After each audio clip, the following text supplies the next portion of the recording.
So thank you very much, Hans, for the generous acceptance of the invitation.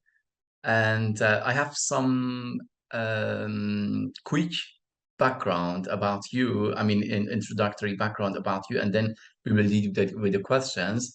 So Hans Steinmüller is a lecturer in the Department of Anthropology and convener of the MSc China in Comparative Perspective at the London School of Economics. He has conducted long-term fieldwork in Hubei province and in the foothills of the China-Myanmar border. In Hubei, he investigated the major changes that occurred in family lives in the world of work, in ritual and rural development. He has written prolifically, but relevant to our talk today are two books, Communities of Complicity, which is a monograph written in 2013, and the edited book Irony, Cynicism, and Chinese State, if I'm not wrong, 2016. So the first question, Hans, why China? Hello, Marty. Thanks a lot for having me on your podcast and talking with me today. Why China? That's a difficult question. And I don't have a good answer for it. I could speak about the general significance and importance of China for today's world, but personally, it was really just an interest that came from the language, from studying the Chinese language. During my undergraduate days in Munich University, I somehow ended up in a Chinese language class and then continued studying the language because I thought it was so exotic and different to any other language and any other culture I had known before. And from there, I continued. And through studying the language, kind of my interest in all things Chinese grew. So that a few years later, when I was doing a master's program in London, I had studied some more anthropology. Then I kind of put things together and outlined a project on research in the countryside in China. It seems that there is a even explicit relation between two books. One book was your monograph, and the other is the edited book, Communities of Complicity and Irony, Cynicism, and Chinese State. What's the relation between these two projects for you? So the book Communities of Complicity is really a revised version of my PhD, and the PhD was based on several years of research, of which I spent about 1.5 years in a village in Hubei province in central China. My main interest at the time was to understand the changes in the countryside and how ordinary farmers had experienced all those massive changes in Chinese society since the end of Maoism and the planned economy to the kind of capitalism and outmigration and all these massive changes, how they looked like in the countryside. That was the main interest. And so living in a small place in the mountains of Hubei, Western Hubei, it wasn't easy at first to kind of strike a rapport and get to know my neighbors and enter kind of their lives and actually how you do participant observation, as anthropologists say. And one particular difficulty I encountered was that so many areas of everyday life seemed really off limits and kind of taboo to an outsider. For instance, local religion or gambling or feng shui. In fact, feng shui, the Chinese tradition of geomancy, of placing things in space, had been the topic of my teacher's research. Stefan Feuchtwang, who is a professor in London, had written an influential book on Chinese feng shui already in the 70s. And of course, I had read that before my research. So I was interested in what's happening with feng shui today in the Chinese countryside. And I asked my neighbors, and they would always say there's nothing of that here. We don't do feng shui because feng shui, this is a thing of the past. You might find that like if you go further up the mountains into some remote villages where very backwards peasants live, maybe there you can find more feng shui. But we don't do this kind of stuff because it's feudal superstition.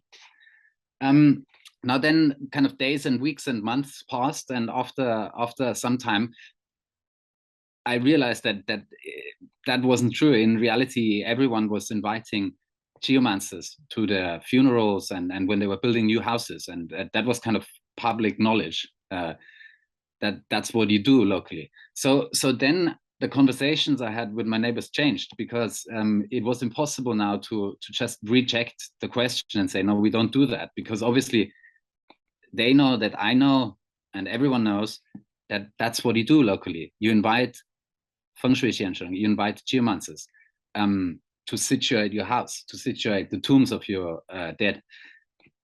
So, but at the same time, everyone knows also that this is not a good thing. This is a bad thing. And this is the kind of thing that the Communist Party and people from the city and outsiders really don't like, because they think this is the typical characteristic of backwards countryside people. And because of this contradiction, the reaction to such questions changes, and it becomes characteristically indirect. It's like not very plain speech. You kind of whisper on the side, and you say it in some kind of ambivalent tone. You say, well, yeah, you know, that's what we do. And it's those reactions of indirection that I found particularly interesting, because they speak of a space of complicity. So it's because there are such massive contradictions between local practice and official discourse. The kind of consequence in everyday sociality is a community of complicity. That, in brief, is the argument of the book. And following from there, I mean, in the book, I've discussed this in relation to feng shui, but also to gambling, to traditional ritual in general, but also to village politics, where many areas of give and take, of reciprocity, are sensitive in this way. And so after the book, I was interested in developing this into a kind of a more general framework for the study of Chinese society and Chinese politics. And that's where we got together with some colleagues and kind of drafted this volume on irony, cynicism, and the Chinese state, which kind of says the same thing, but relates it to many other places, many other case studies throughout China. And it's a collaborative effort. So there were about 10 colleagues in anthropology involved in there who discussed case studies, for instance, in Sichuan about local memory, or in Beijing about neighborhood communities, that somehow all shared this premise that reactions of irony, feelings of cynicism, are really central to Chinese politics. What's interesting in the book, I mean, primarily for me, was that, and what really caught my attention was that you have taken irony and cynicism, I mean, in this edited volume, to beyond a kind of linguistic trope, to a practical day-to-day exchange. Could you please elaborate on that? I mean, what is this like non-linguistic importance of irony in that regard? Absolutely. There's a problem with the division of labor between disciplines, where linguists and philosophers tend to kind of ponder about texts and work on texts, whereas anthropologists deal with social practice. And very often anthropologists are bad linguists and vice versa. But this division of labor kind of makes it difficult to see the bridging effects of tropes, figures, rhetorics in general. And so what is the social effect of irony? It's I think there's at least two. I mean, irony is ambivalence. It's saying something and meaning something else. And so it keeps two options open. And in that sense, it can be used to bridge contradictions. For instance, what I just referred to before between the official discourse and the local practice. And thus, secondly, it can facilitate action because it doesn't emphasize the contradiction. So it can kind of reconcile those contradictions in like your attitude. You say, actually, it's not a contradiction, kind of. So or on that basis, you can take it further on act on this recognition. So I think irony is really absolutely crucial in a world of incommensurabilities, because you and me and everyone else, we try to communicate, we try to engage with each other, but we also fundamentally different. Every kind of human being with each other is very different from each other. So we constantly have to deal with the challenge of difference and of commensuration. And indirection in speech, I think is one fundamental way to do so. I mean, interestingly, talking about contradiction. My other question is that it seems that you're interested in contradictions, Hans, and a major motive in your work is contradiction in anthropological field, and in particular in your first book, between local practice, as you mentioned, and official discourse. Contradictions comprise an essential aspect of human life. As we know, we're all steeped in contradictory thoughts, feelings, and attitudes. But it seems that such contradictions interest you when observed in action, not necessarily in what people say and in what people do. I mean, the clash between what they say and what they do. Absolutely. And I think this is a fundamental anthropological insight, and where anthropology is different from other social sciences or humanities, in the sense that the tension between what people say and what they do is really the central object of our study. Whereas I would claim that, for instance, political scientists don't really focus on that as much as they focus on what is stated and declared and written. But this is not a problem of like the discipline itself. I think it's a general social problem, what people say and what people do. And there are so many different ways of dealing with contradictions. I think another strength of anthropology is trying to kind of base those contradictions on the observation of everyday life. Let's take the Chinese context. There's a famous little text by Mao Zedong on contradiction, Mao Dunlun, where he basically says, in society there are always contradictions, and the most important contradiction is the one between classes, and therefore there will be class struggle, and somehow the challenge for the revolutionary and for the proletarian, for the communist, is to resolve those contradictions in the right way, and not just kind of get rid of them or oversee them. It's the right way of dealing with contradictions.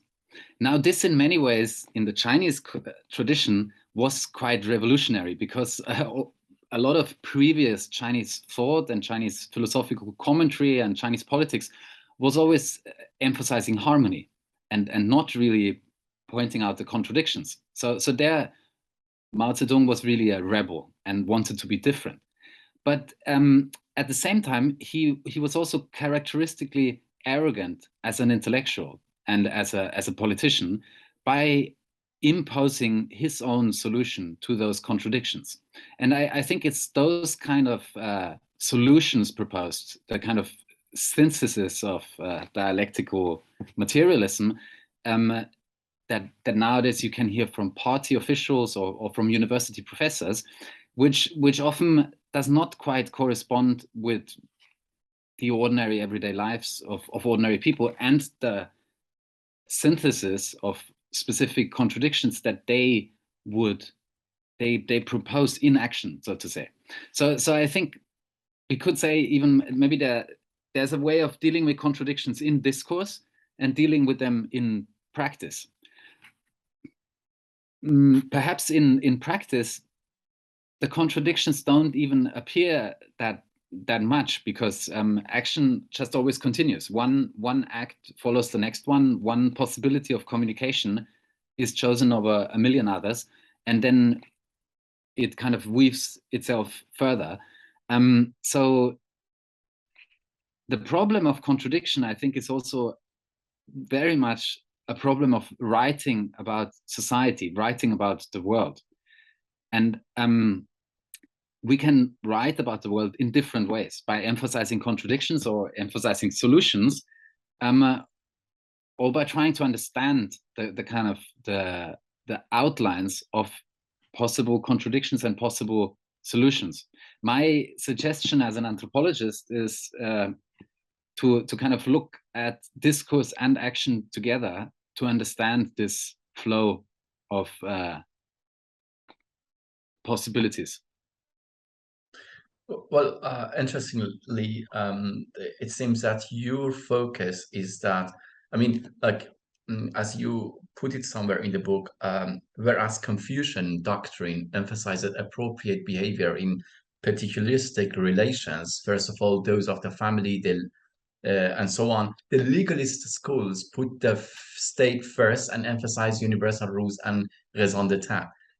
You continue, I'm quoting you, it can be said that Chinese government was characterized by the continuous tension between the relational ethics of Confucianism and the universal ethics of legalism. This tension continues, but in modern China, universalistic ethics becomes dominant while relational ethics go underground and constitute an oppositional force in the form of gift economy, for example. Could you please elaborate this tension between, if I'm right in understanding you, between Confucianism and legalism? Yeah. So I think this is a massively under-recognized kind of opposition between schools in the Chinese tradition. I mean, for people who don't work on China, it's possibly unheard of, or people are not so familiar with legalism. So what is legalism in the Chinese tradition? The Fajia tradition. These are the first legalists were the advisors of Qin Shi Huang, the first emperor of China. There were people such as the Lord of Shang or Han Feizi, who are known as the founders of legalism, just like Confucius is supposedly the founder of Confucianism. And what these advisors said is, they said, well, everyone has to be the same under the law, but the law is really a tool for the ruler to govern the people. And so this was very much a kind of an almanac for the ruler, a book for the prince, like Machiavellian in a sense, in which universal and general rules were imposed on the population. Rules such as the measurements of money, the measurements of weights that indeed the first emperor established, but also measurements of how to judge action, how to punish people. The focus here was on punishment and not reward. And all this is opposed to the Confucian tradition, which is much more kind of the carrot side. You know, legalism is the stick and Confucianism is the carrot. So Confucianism is about fascinating people, is about motivating people, about showing them the right example of how to act and speak in harmony and do the right thing, everyone, but not by kind of threatening them, but by inspiring them. So those, in very broad terms, those are the characteristics of those two schools. And some scholars have written about Chinese history as an oscillation of those two tendencies. For instance, there's the sociologist Zhao Dingxin, who is now based in Hangzhou in China. He's recently published a whole book about Confucianism and legalism as the basis of understanding Chinese governance and Chinese history. I think in my kind of quick take on this problem in the text you quoted and elsewhere, it's a very useful guide, a very useful kind of pointer to some of the ideological contradictions in Chinese governance and in Chinese ethics and morality. The idea that China is Confucian and the Chinese ethics are Confucian and Confucianism is the most important kind of philosophy of China is still very strong and very prevalent, and partly also promoted by the Communist Party today. But I think to some extent it's also quite wrong, because it neglects the fact that many of the features of Chinese governments today are really legalist, and that a lot of kind of what Chinese rulers did in the past also really don't match the Confucian textbooks. So to return to the topic we started off with, the legalism today is really seen in a lot of kind of party pronouncements, in party governance, at the borders, when boundaries are drawn between Han Chinese people and non-Chinese people, when terrorists are defined and threats to state governance. All these kind of problems, they cannot really be addressed. So the party thinks just by inspiring people, just by giving a model, which would have been the Confucian way. Instead, they're just, you know, either or rules. There's a state of exception, the kind of, you know, Schmittian state of exception, where bare life is defined, what is really just bare life, and what is extended, meaningful life. And defining this boundary, that's done by the Chinese state. And this is clearly kind of building on the legalist tradition rather than on the Confucian one. So yeah, to conclude, I mean, I think in brief, this opposition is a really helpful one to understand some core problems in governance and ethics in China today. Very interesting. I mean, there are many things that I personally learned from the book, and one of them was the focus of the book on everyday ethics. It seems that everyday ethics, as you mentioned it, is one of the main conceptual pillars of the book, of your analysis. Everyday is not as negative as Heidegger. I mean, you also touch on it. Heidegger's inauthenticity claims might sound, or as you put it, I'm quoting you, in everyday life, people encounter categorical moral propositions, and some they treat with awe whilst they are ironic about others. The way these questions are dealt with depends much on the contingent circumstances of the everyday, what I call everyday ethics, end of quote.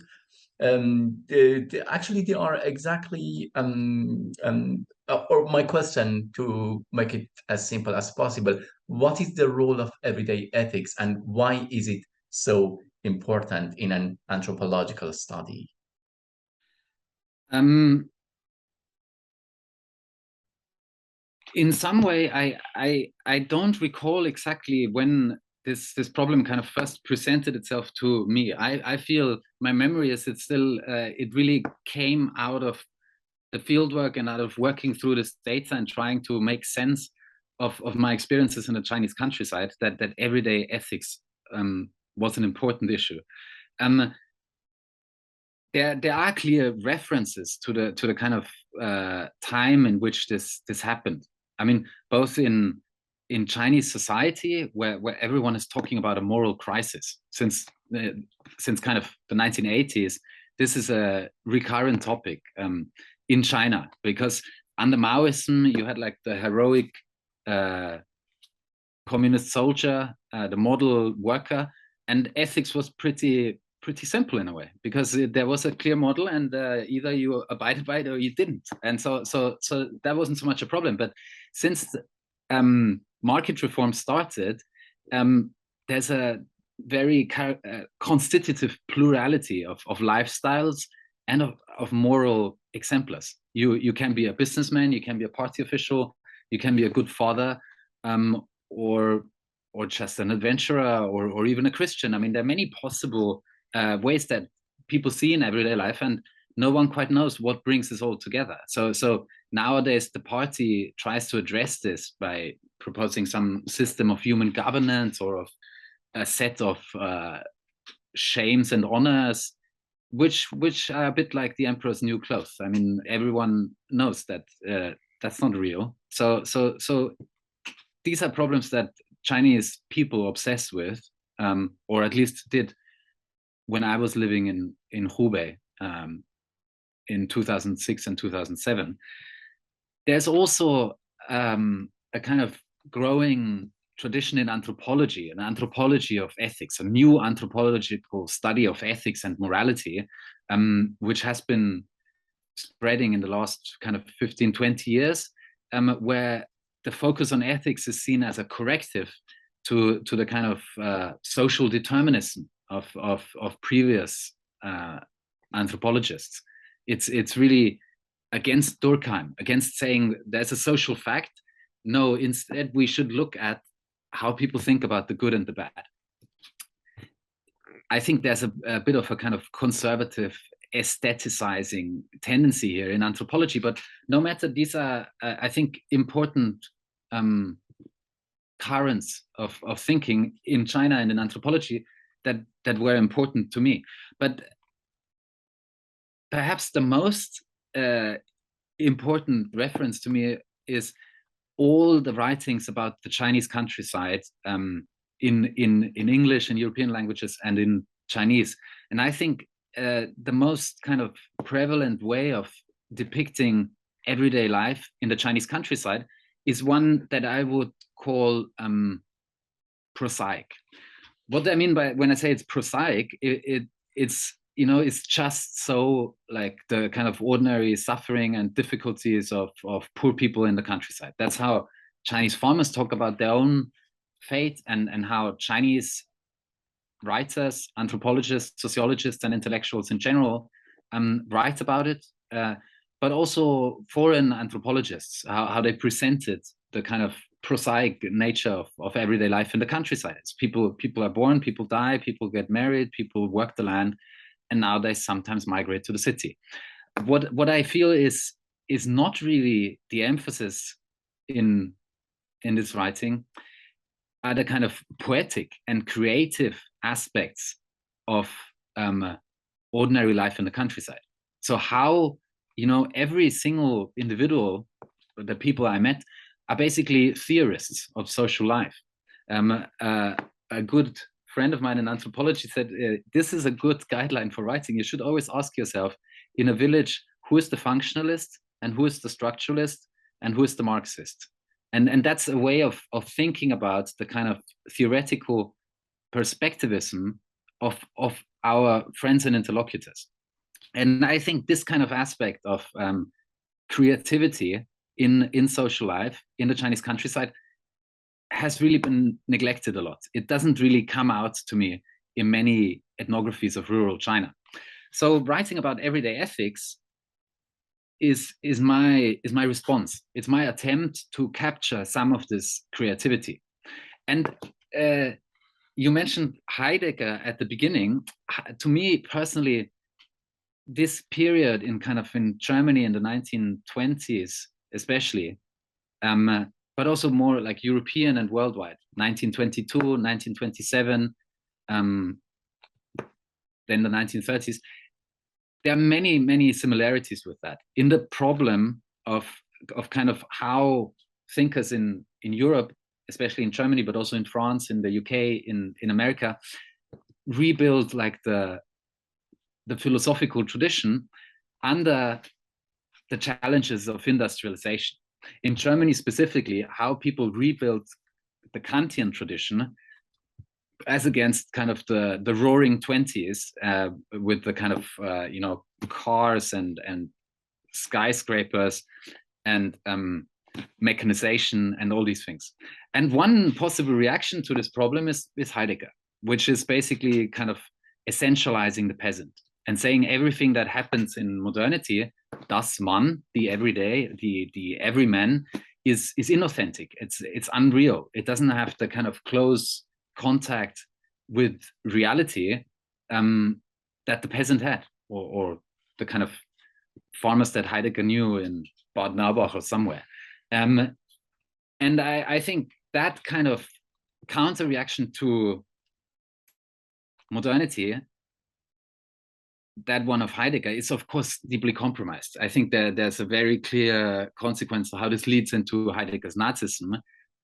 But it's also understandable in a sense as one of the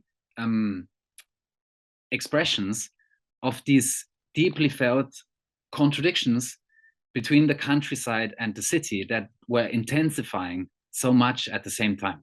Now, this was the same time when modern anthropology was born, when modern social anthropology with its method of participant observation started in the UK by Malinowski and his students, and in the US, Boas and his students. All these people were doing fieldwork, and they were also really participating in this very modern cosmopolitan world characterized by industry and modern media and modern technology. And at the same time, they went into places that had nothing of it, the islands in the Pacific or tribes in Africa, and wrote about them with using the modern technologies of the typewriter and the photographer, all these kind of things. And in the kind of solution that anthropologists found to these contradictions was basically to write their others, those primitive others, even further out of the modern time, and emphasize even more that those were islands in history. Those were people completely separate from not only the modern world, but also history in general. So it is the kind of the problem I have with the Chinese anthropology and Chinese historical writing since that period about the countryside is a similar one to this classical problem of anthropology, of writing about people without history. Right. And everyday ethics is one possibility of kind of taking a reflective method that would give enough space to the creativity and the historicity of Chinese farmers, Chinese peasants. Right.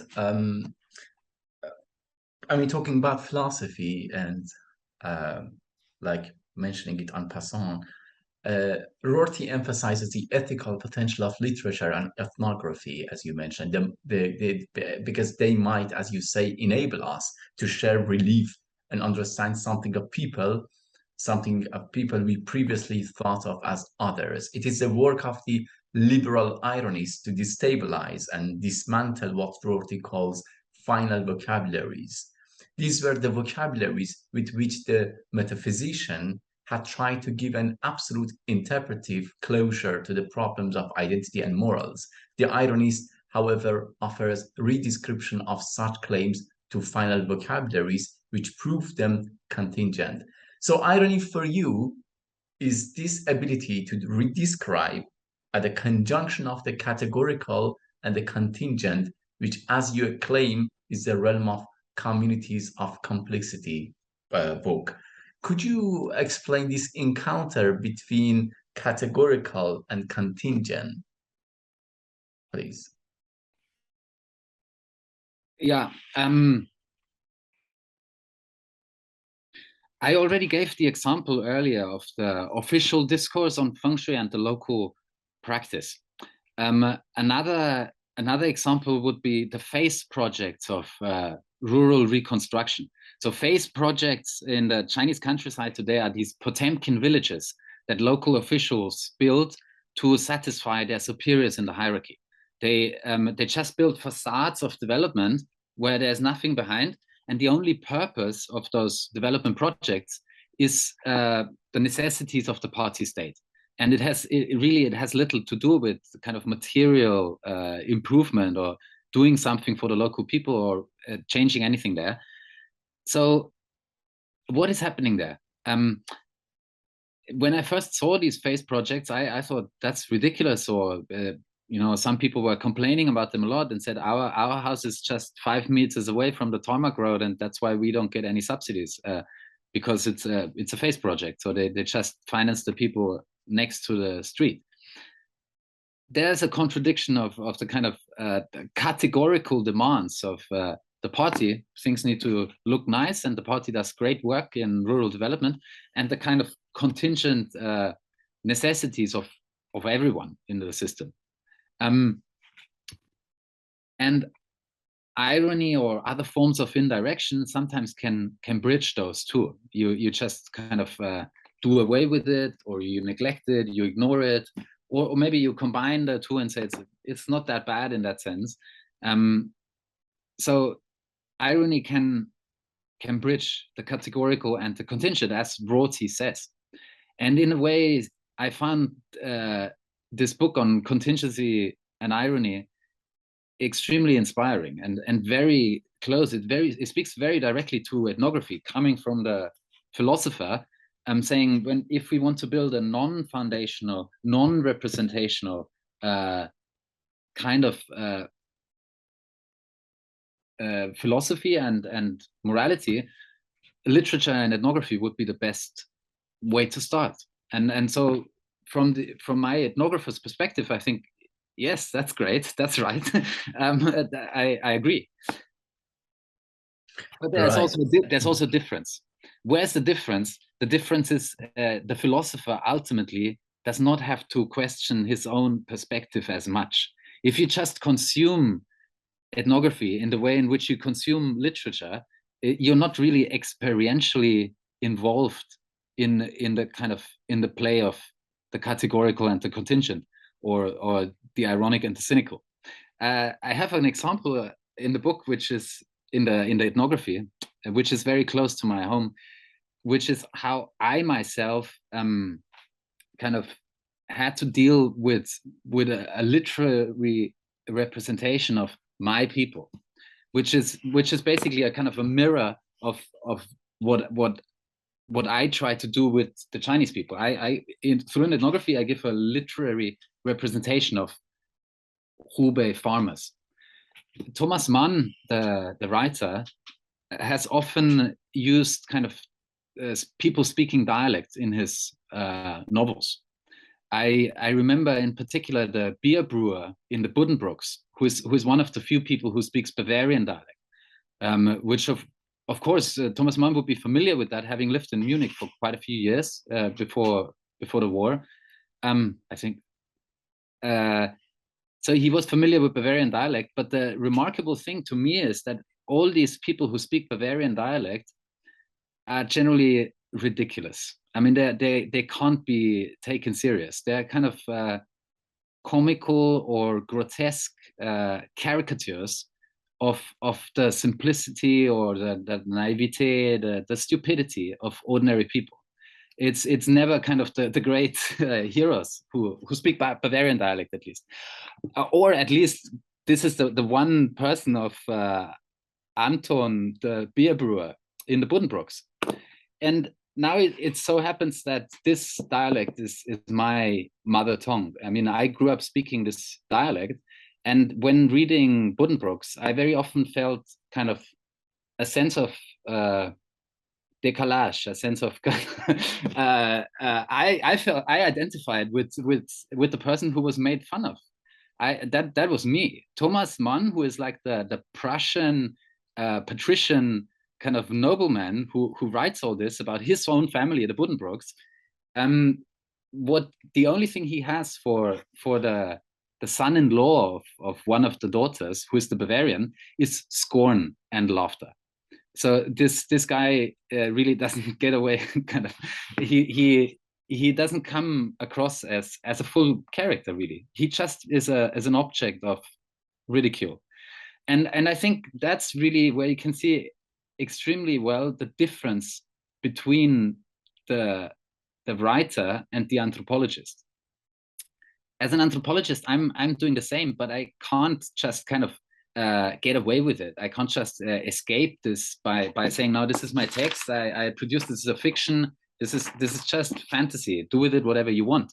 No, because my theories and my description is based on kind of shared living, on co-residence. I mean, I lived with Chinese farmers, and they were making fun of me, and I was making fun of them sometimes. But the end result of this kind of contingent representation that I came up with is only kind of very fragile, in that sense that it's an attempt at representing something, where the escape into kind of pure literalism or pure illusion is impossible. And I think that's where the difference lies between the writer and philosopher and the anthropologist, in the uses of irony. So exactly, I think that's the right moment to ask also the question about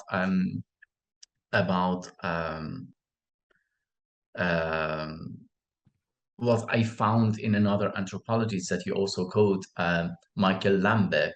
In 2015, he argues that we have two conceptions of personhood, namely forensic and mimetic, whereas early liberal thinkers developed the concept of the ethically accountable, continuous, forensic, modern European person, in contrast to what they saw as a discontinuous and hence unaccountable mimetic person. He argues that forensic and mimetic are better understood both as ideologies of personhood and as dimensions of all person rather than as fully distinctive kinds of persons.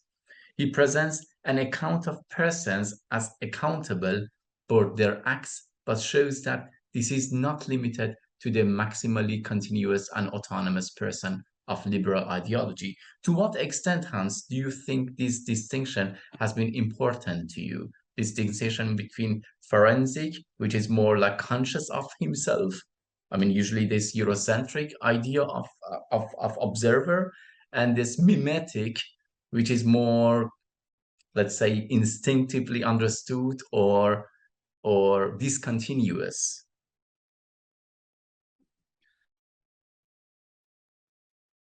Yeah,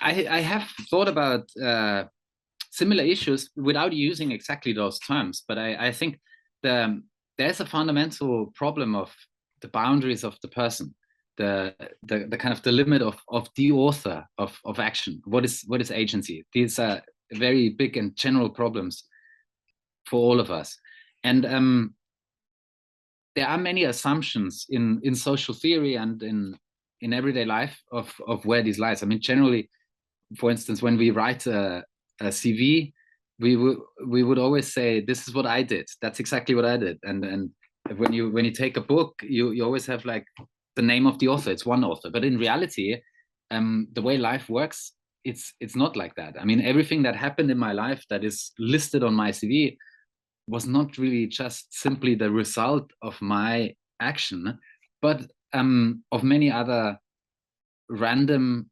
coincidental occurrences that I shared with others. Just so the many kind of ideas, generally, I guess the best ideas always emerge between heads and not in one head. So they're shared, and it's grotesque to say that they kind of jump out of the head of one person. So I think what is useful for us to kind of to think about is how such boundaries are established and where responsibility and accountability is, how it's made, how it's created. In more recent work, I've thought a lot about the problem of opacity of mind, which is the problem that I can't read your mind, but nevertheless I'm constantly trying to do.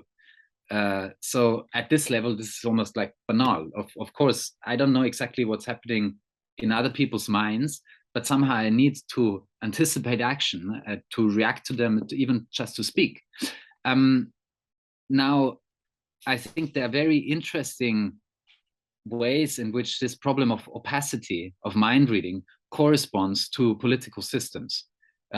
For instance, in societies without states, in societies without legal institutions, and without agriculture and sedentism, there tend to be very little by way of tools and symbols to fix interpretations of other people's minds. Especially if there's no writing, for instance. Writing is a really excellent way of fixing intentions and fixing people. and therefore establishing kind of the boundaries of agency and the boundaries of who that person is. So writing is a tool to create what you call the forensic person, or to establish the kind of forensics of a person, so that you have drawn the boundary, and now you can look inside and talk about the intentions and mind and attitude of this person inside. Now, without writing, this is much more difficult, and very often it's more mimetic.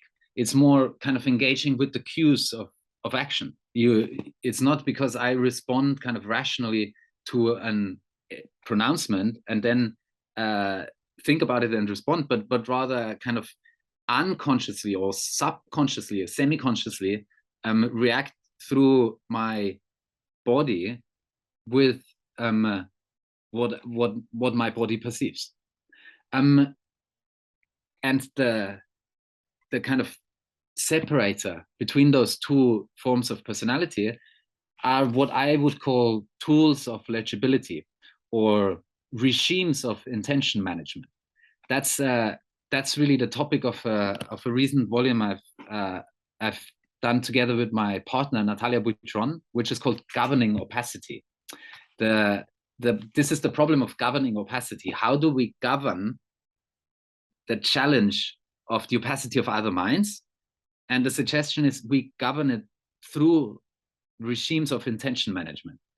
So writing or state legibility, or even architecture, but much more advanced, religion and law, are all forms of intention management. It's kind of a framework through which to engage with the intentions of others.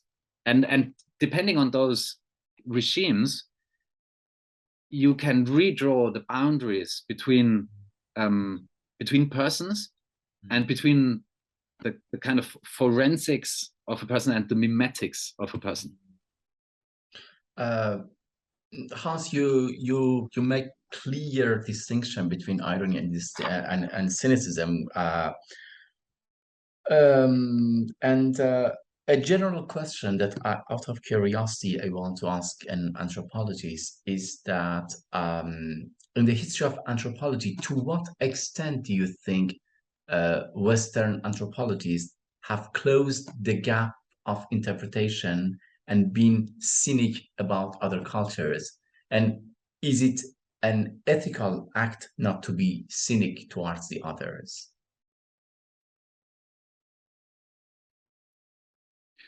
Absolutely. I think the best definition of anthropology is to wonder, to be curious, to remain open. And I would hope that not too many of my colleagues are cynical about others, because cynicism in that sense might imply that we know already what's happening and who the other is and who I am. It's kind of fatalist fixing of possibilities, disallowing possibilities. And I think these problems, they have been with anthropology since the beginning of the discipline. I mean, I would even go as far as saying good anthropology is curious and is defined by wonder, and bad anthropology is defined by cynicism.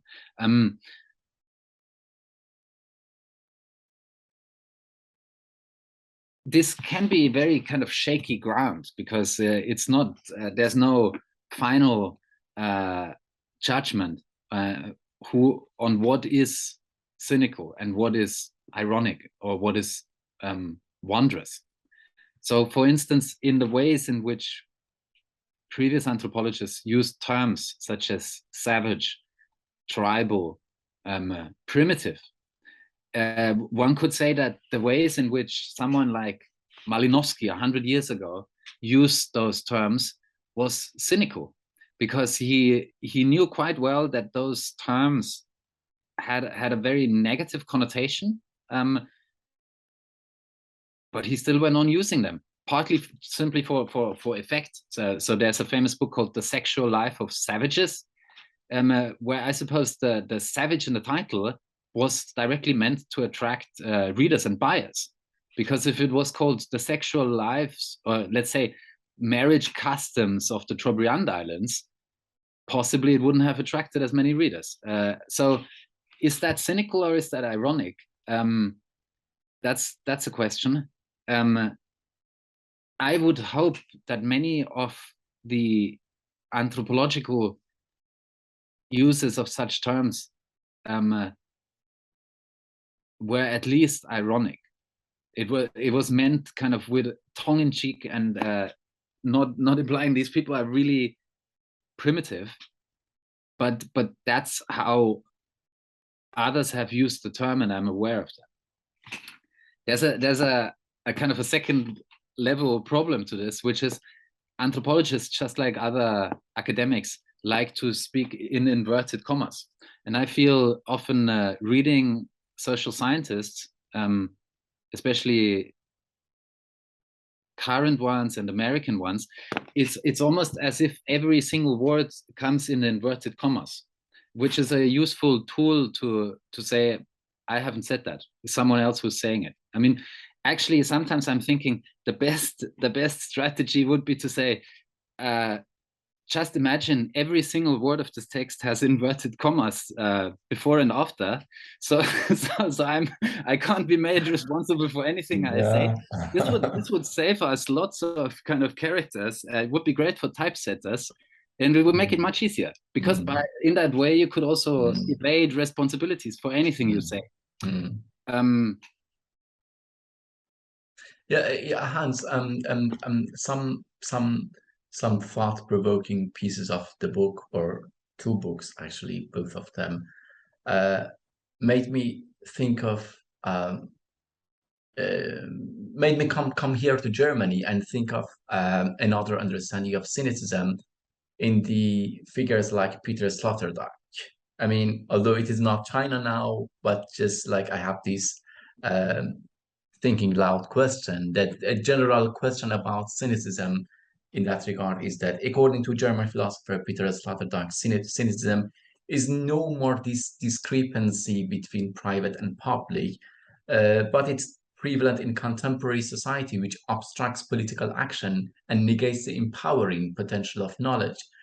For him, I mean, Sloterdijk seems to move beyond or put aside this everyday notion of cynicism as distrust, as you explained, in China, or I will feel in Iran, and emphasizes its more radical and potent ideological function as enlightened false consciousness. Can we, I mean, to make it really short, can we, Hans, can we claim that we have really different forms of cynicism? I think that influential book that Sloterdijk wrote, I think it was 1987, the Critique of Cynical Reason, for the anniversary of the Critique of Pure Reason, is very suggestive of a general kind of feeling in Germany, but also across Europe and America. I would think especially the kind of the industrial North, which is this impression that all our thought is kind of second order, and there can't be any serious commitment anymore, because we kind of know already that what we do does other things, and we still keep on doing it. The kind of twin internationally is Zizek, who's around the same time kind of started saying the same things as Sloterdijk in Germany. The sublime reason of cynicism, I don't know how he called it, in the sublime object of ideology, in that book. Object of ideology, right? Yeah. So this idea certainly kind of has a lot of resonance with consumer behavior, with kind of cultural life in places like Germany, and in many intellectuals' lives. But I think it's also a little overstretched in the sense that it claims that such kind of pervasive cynicism is really the predominant or even the only attitude to the problems of ideology in this world, which which I think is not even true in Germany. I mean, there are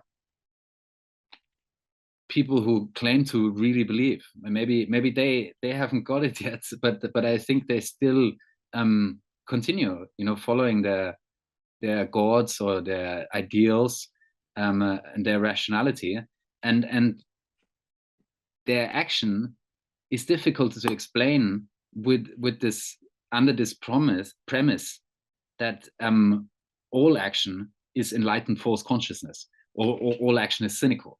I think this is even more obvious in the kind of work of anthropologists who have said similar things about places such as post-Soviet Russia or Turkey, the Middle East, who have also found very kind of prevalent, very widespread cynicism. In Russia, no one, especially in the Brezhnev years, in the 70s, the long 70s, no one believed in communism.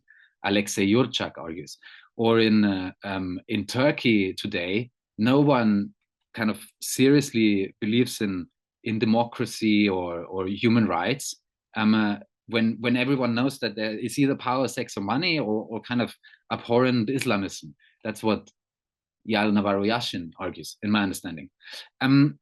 I think those kind of analysis, they're equally suggestive as a Sloterdijk and Zizek, but also equally unhelpful to understand differences in social action. So coming back to my kind of Chinese context, I did very often feel that quite a few people very sincerely believed in Mao Zedong, or believe now in Xi Jinping. And they very kind of idealistically strive for realizing whatever they think is true and right. Some of them are Christians, some of them are traditionalists, others are peasant activists or lawyers. And when I look at these kind of types of social action and ambition, I don't think general cynicism is really what describes any of it. Yeah, true. I mean, the reason actually I raised this question was that I have the hunch that like that issues like cynicism, or even an issue like hypocrisy, has its own cultural language. You know, the hypocrisy that I can figure out in Iran, in this kind of hypocrisy between private and public in Iran that I experienced, is very different from the hypocrisy that I experienced here, you know, like in the everyday ethics or everyday morality that happens here. So in a way, that was the reason I asked that question. And the last question, Hans, is also somehow relevant to what I said now. That sometimes I have the hunch that cynicism can result in the absence of either categorical, as in Iran, or in the absence of contingency, or diminishing of the contingency, as in here, you know. So that's why I think that, I mean, I ask, can we claim that the dominance of legalism or consistency or the eradication of the contingency can also result in a kind of cynicism? Because even in that regard, you have less and less irony and less exposure to contingency and more prediction and the possibility of figuring out everything in advance, which we can also result in a kind of enlightened cynicism in that regard. I mean, without being a fan of Sloterdijk or Zizek, I'm asking that question. Absolutely, I totally agree with you. I think it's very difficult to say what is universal and what is particular about this. But I think we can have some guesses about how the differences between the contingent and the categorical are established. So to start with language, I mean, they're just purely on the level of text.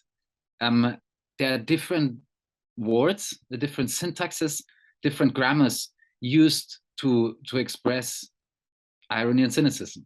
I mean, in fact, I think on a side note, this is one of the crucial problems why irony and cynicism are such a problem for AI. I have a friend who's writing AI programs using big data to deal with hate speech on the internet. And one of the big issues they have is how to define irony and cynicism, and especially the kind of the hateful and the well-meaning aspect of those two. Why? Because they're totally context dependent. I mean, it depends on where you say it. You might say the same thing here or the same thing there, and it means something completely different. It seems actually essential to irony and cynicism how they're used and how they're understood. Essential is the context. So here, first is the level of language. Second is the context of language, to which belongs the kind of the practical, pragmatic environment, but also the materiality of it. So you know, we are speaking on Zoom today with each other. We might speak face to face with each other.